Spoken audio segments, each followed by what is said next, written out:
Number 1. Sushi and sleep. World's oldest person offers tips for a long life. Seeking advice on how to live a long time. You could do a lot worse than Misao Okubo. The Japanese woman will celebrate her 116th birthday on Wednesday. Okubo, pictured above celebrating her 115th birthday in 2013, spoke to the UK Telegraph about her secrets for longevity. Those hoping for an obscure secret trick always jump on one foot at exactly 3:43 a.m. while playing the banjo, are in for disappointment. Okubo attributes her incredible lifespan to getting plenty of sleep, eating well, and taking a nap as needed. She told the paper, "Eat and sleep and you will live a long time. You have to learn to relax." Easier said than done, of course. But when advice on living a long life comes from the world's oldest person, it's worth heeding. Okubo, born in 1898 and great-grandmother to 6, eats sushi at least once every month. Tomohiro Okada, head of the retirement home where Okubo has lived for the past 18 years, told the Telegraph. When asked by the Telegraph about her happiest and saddest moments, she spoke about her 1990 marriage to her husband and the birth of her 3 children. Her husband passed away in 1931. Her surviving children are 94 and 92. According to the Telegraph, Okubo became the world's oldest living person last year when the previous title holder, Jerome Kimura, passed away at the age of 116.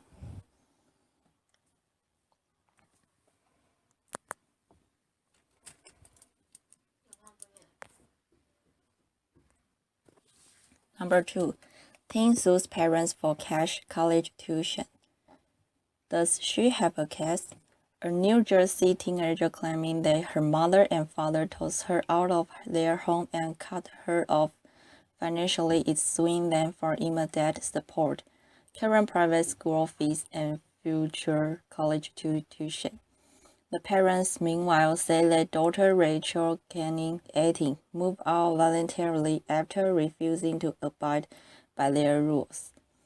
More on Shine. Daughter's Facebook brag cost her family $80,000. "We love our child and miss her. This is terrible. It's killing me and my wife." Rachel's father, Sean Canning, a town administrator and retired police officer, tells the Daily Record, "We have a child we want home. We are not draconian, and now we are getting hauled into court. She's dreaming that we pay her bills, but she doesn't want to live at home. And she's saying, 'I don't want to live under your rules.' The rules, he notes, include reconsidering her relationship with a boyfriend who may be a bad influence, being respectful and abiding by her curfew.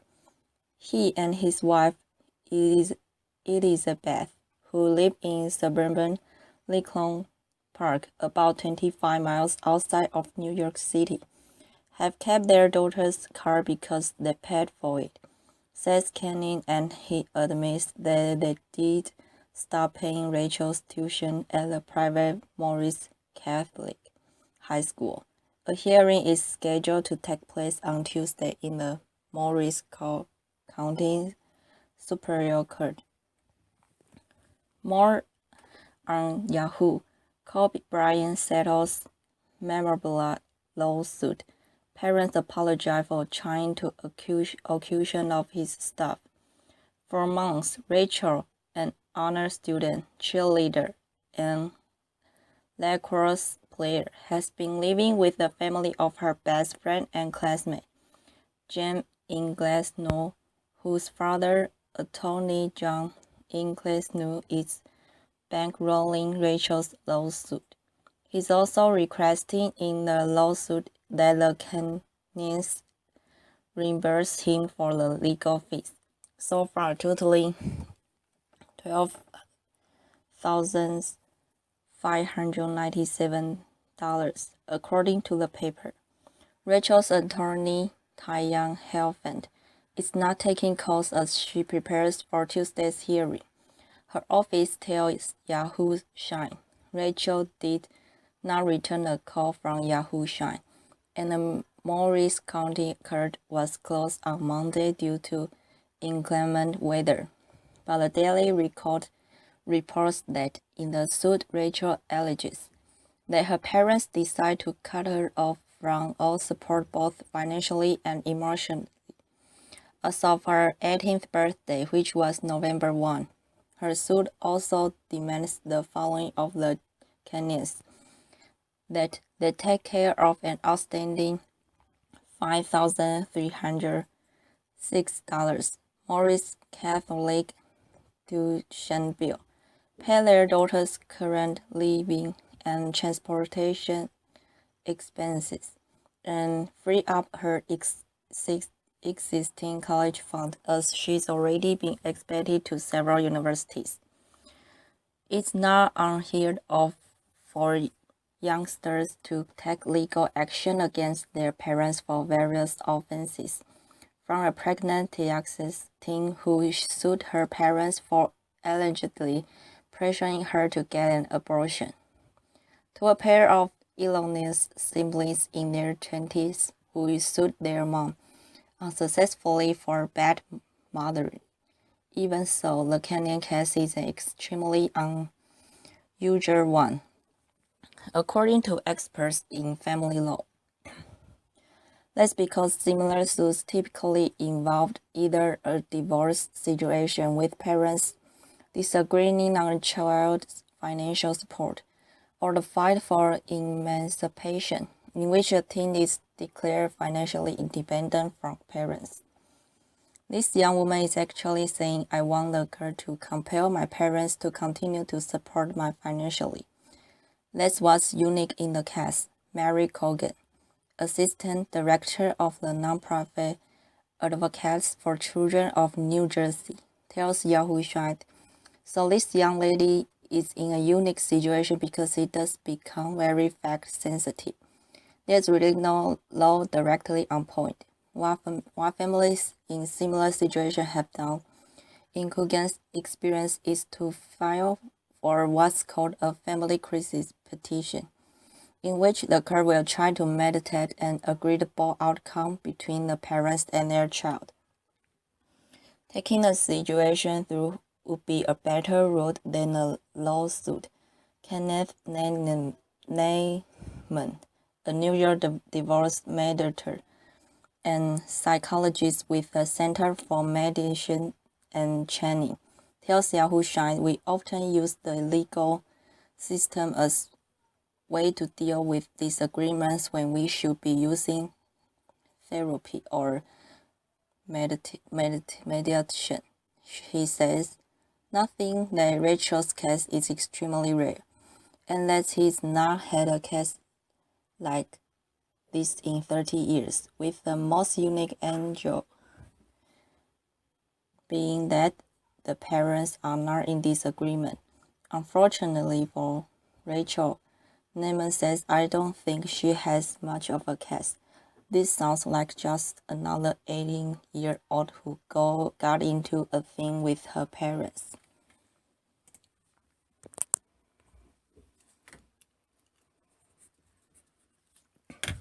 Number 3.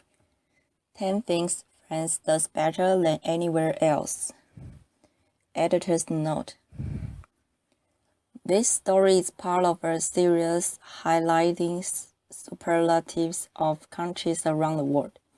Click here for pieces on Italy, the United States, Canada, Taiwan, India, and South Korea, and watch for upcoming installments featuring other countries.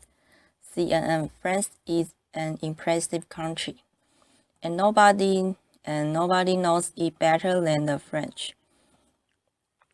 The country is surprisingly like the United States, which it taught a thing or two about liberty. in that you don't really ever need to leave. There are sophisticated cities, sunny seashores, snowy mountains, and wooded valleys all in one country, not to mention a lot of cheese and sex, as well as quite a few other things the French does superlatively well. 1. Cheese. Yes, it's a cliche, but France remains the ultimate destination for cheese lovers. General de Gaulle once asked how he was meant to govern a country that produced 246 varieties of cheese.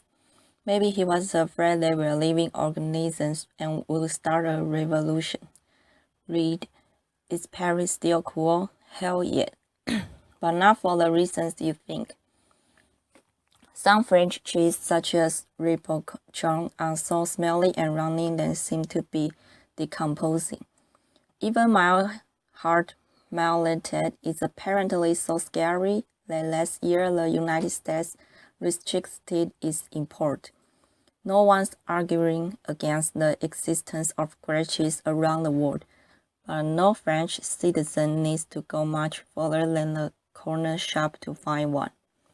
More 10 things the United States does better than anywhere else. 2. Shopping. There's a reason the French invented the word bourgeois, which now stands in for all things materialistic. Paris department stores stock everything from cheap generic brands to labels so chic you feel the need to dress up before trying them on. The annual sales in general and the end of June offer unbelievable bargains because by law all stores have to discount prices at the same time and compete for business. Read, Paris ghost metro stations could get a stunning second life. At the other end, the French have defended their small, often family-owned neighborhood stores. Boulangeries, apiaries, from being steamrolled by chance. The French also do quirky. One of Bond quiz probably better than anyone else. 3. Museums. Paris, of course, is home to perhaps the world's best snow museum, the Louvre. But French museum culture spreads much wider afield. The Loire region has what is arguably the most beautiful collection of museums in the world.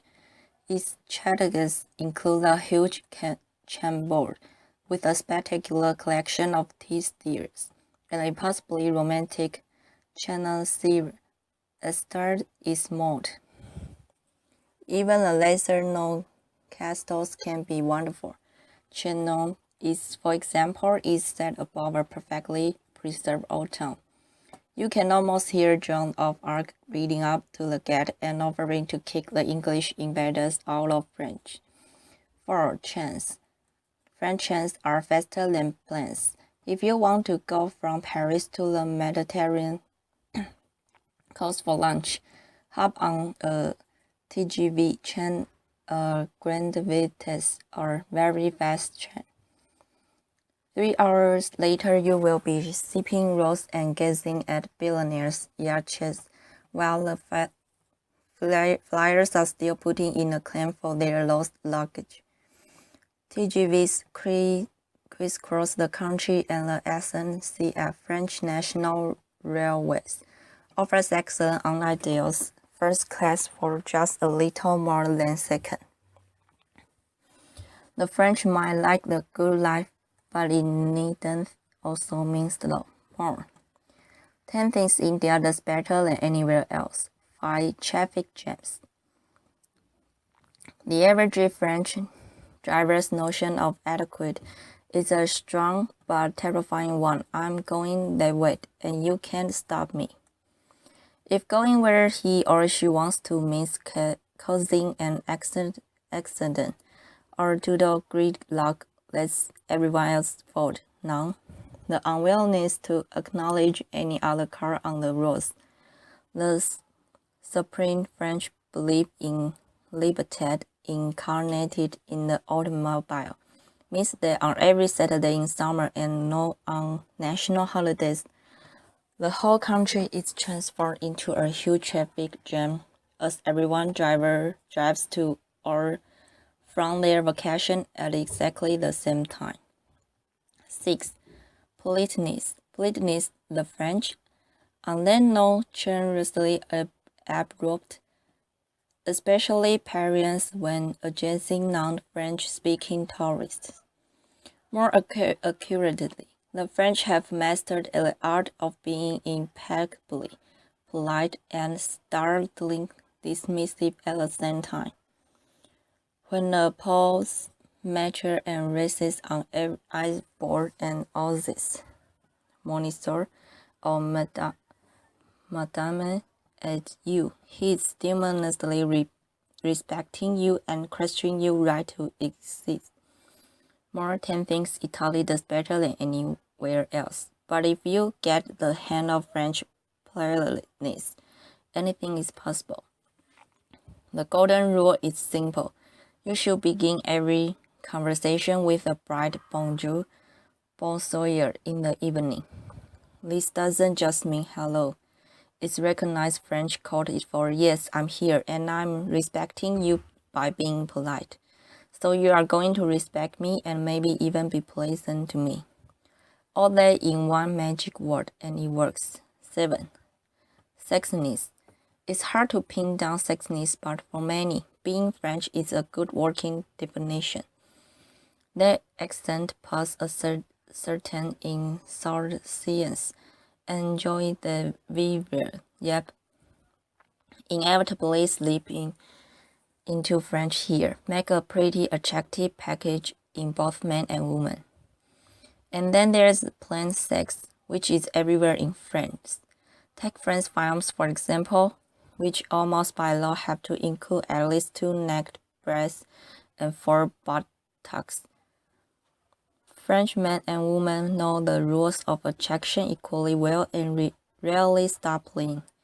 It's almost a duty to look sexy and classy whenever anyone else is around, and to leave a memorable impression. Add luxury is a clever trick. When you think of luxury goods, the word French slips almost automatically into place. Today, the French talent for luxury has trickled down beyond Louis Vuitton, Dior, Moet, Chandon, and the rest.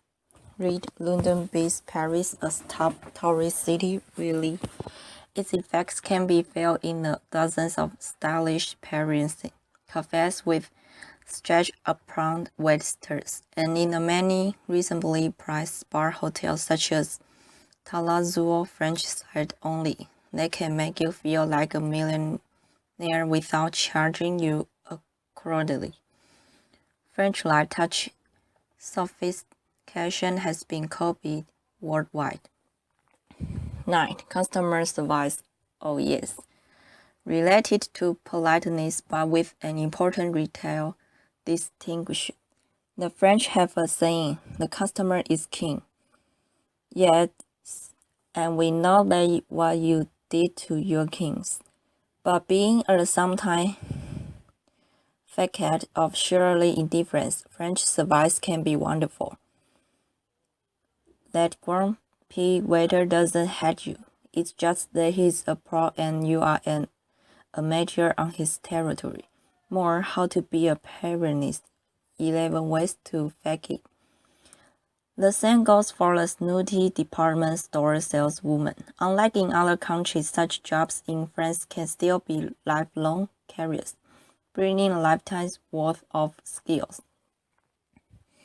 The thing to do is soldier on, smile, and inform your server what you want. The French respect people who know what they want and will do their best to help you get it. As long as it's not just before their lunchtime, of course. 10. Globalization. France has the world's best police on globalization. It spends so much time compelling that foreign invaders are killing off its economy that no one noticed how France's products are taking over the planet. Have you checked recently who provides your electricity, who owns your transportation system, who feeds your army, even who build your city's public toilets? Especially if you live in Europe, there's a strong chance you will find a French nation, such as EDF, Transdev, Sodexo, or Jadicos. Let's not to mention the countless French brands on every shopping street in the world. Next time a French person tells you Hollywood is destroying French culture, just point to the nearest public toilet. Read Paris by color, a new way to see the city.